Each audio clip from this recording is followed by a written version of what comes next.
যে স্বামী বউয়ের কাছে ভালো হতে পারে না সে আল্লাহর কাছে কি ভালো হবে? কথা বলেন না রে ভাই।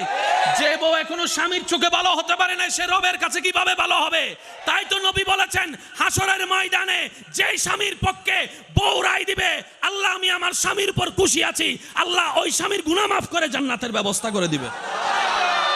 তার মানে স্বামী পার হওয়ার জন্য বউয়ের সিগনেচারের দরকার আছে না নাই? আবার বউ পার হওয়ার জন্য স্বামীর সিগনেচারের দরকার আছে না নাই? তাহলে একজন আরেকজনের ঠেকার সুযোগ আছে না নাই? সেজন্য আমি সবাইকে বলি, স্বামী স্ত্রী এক ঘরের নিচে থাকলে, ছাদের নিচে থাকলে অনেক কিছু হয়, তারপরে একটু বন্ধুত্বের সম্পর্ক বজায় রাখেন, কারণ হাসরের ময়দানে একজন আরেকজনকে ছাড়া পার পাওয়ার সুযোগ।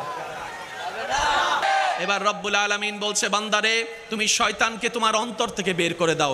কোন শয়তান? কুল আউযু বিরাব্বিন নাস, মালিকিন নাস, ইলাহিন নাস, মিন শাররিল ওয়াসওয়াসিল খান্নাস। এই শয়তানের ধোঁকা থেকে বাঁচো। আল্লাহ শয়তান কেমনে ধোঁকা দেয়?